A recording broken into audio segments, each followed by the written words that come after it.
Oke, Assalamualaikum warahmatullahi wabarakatuh. Perkenalkan, nama saya Muhammad Yusril.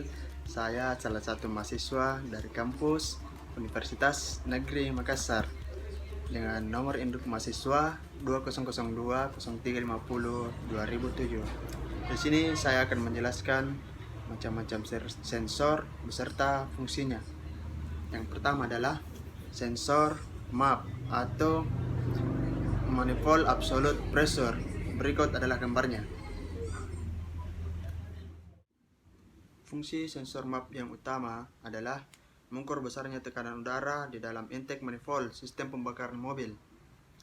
Caranya adalah memanfaatkan selang vakum yang berada di antara sensor MAP dengan intake manifold.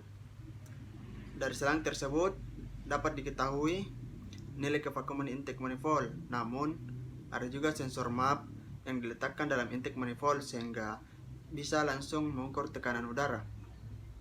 Saat mesin mobil menerima beban berat, maka putaran mesin pun ikut memberat. Hasilnya, tekanan udara di dalam intake manifold pun cenderung menurun. Fungsi sensor MAP yang kedua adalah untuk mendeteksi kondisi kevakuman pada intake manifold. Dalam kondisi normal, kevakuman akan terjadi saat mesin hidup. Besarnya kevakuman ini akan terus berubah-ubah, mengikuti gerak pedal gas. Gerak pedal gas sangat mempengaruhi sudut bukaan throttle valve. Saat mesin dalam kondisi idle, maka throttle valve akan menutup dan menghambat aliran udara masuk ke silinder. Hasilnya kevakuman pun menjadi tinggi. Nah, yang ketiga adalah menentukan nilai tahanan silikon chip. Silikon chip adalah bagian dari sensor MAP yang berfungsi mengatur jumlah penginjeksian bahan bakar. Jika nilai tahanan silikon chip besar, maka tegangan yang melaluinya pun semakin besar jumlahnya. Hasilnya, jumlah bahan bakar yang diinjeksikan pun semakin banyak. Sebaliknya, jika nilai tahanan silikon chip kecil, maka tegangan yang melaluinya pun semakin kecil. Dengan tegangan yang semakin kecil, jumlah bahan bakar yang diinjeksikan pun semakin kecil.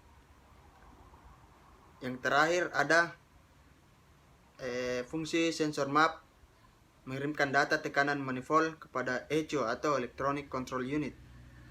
Pada mobil dengan sistem injeksi otomatis, seluruhnya pengaturannya dilakukan secara otomatis. ECU ini yang bertanggung jawab untuk memastikan bahwa seluruh proses injeksi tersebut bisa berjalan normal. Untuk itu, ECU didukung oleh beberapa sensor. Sensor MAP adalah salah satunya. Dengan adanya sensor MAP yang mengirimkan data tekanan udara pada ECU, maka sistem injeksi bahan bakar pun bisa berjalan secara otomatis. Ternyata fungsi sensor MAP pada mobil dan sistem injeksi sangat kompleks. Tanpa adanya sensor ini, mustahil bagi sebuah mobil injeksi untuk bisa melaju. Yang kedua adalah sensor IAT atau Intake Air Temperature Sensor. Berikut adalah gambarnya. Oke, langsung saja. Fungsi IAT sensor ini bertugas menyesuaikan rasio perubahan suhu pada intake.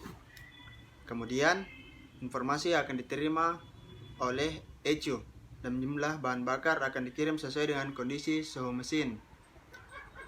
Intake air temperature bekerja dengan cara mendeteksi suhu udara yang melewati throttle body dan mengubah suhu menjadi sinyal listrik yang dikirim ke ECU. Dengan adanya sensor IAT, jumlah bahan bakar yang diinjeksikan akan selalu pada tingkat yang optimal. Adapun rangkaian cara kerjanya, yaitu Electronic Control Unit memberikan tegangan VC atau volt constant ke terminal THA atau temperature hot air. Sensor IAT, tegangan tersebut akan masuk ke termistor dan akan keluar ke terminal E2, tegangan output, yang selanjutnya akan dikirim kembali ke ECU. Tegangan yang masuk sebesar 5 volt melalui terminal THA akan masuk ke termistor dan keluar ke terminal E2 dengan nilai tegangan yang sudah berubah. Perubahan ini ditentukan oleh nilai tahanan. pada termistor yang berpengaruh oleh suhu udara yang masuk. Nah, nilai tegangan E2 ini yang menjadi acuan bagi ECU untuk menentukan debit semprotan bahan bakar yang akan diinjeksikan oleh injektor. Banyaknya debit yang dikeluarkan oleh injektor berdasarkan lamanya waktu membuka. Bukan lubang injektor yang membesar ataupun mengecil. Inilah prinsip kerja injektor yang harus Anda pahami. Mungkin ini saja yang saya dapat sampaikan. Mohon maaf apabila ada salah kata, lebih dan kurangnya mohon dimaafkan. Wabillahi taufiq wal hidayah. Wassalamualaikum warahmatullahi wabarakatuh.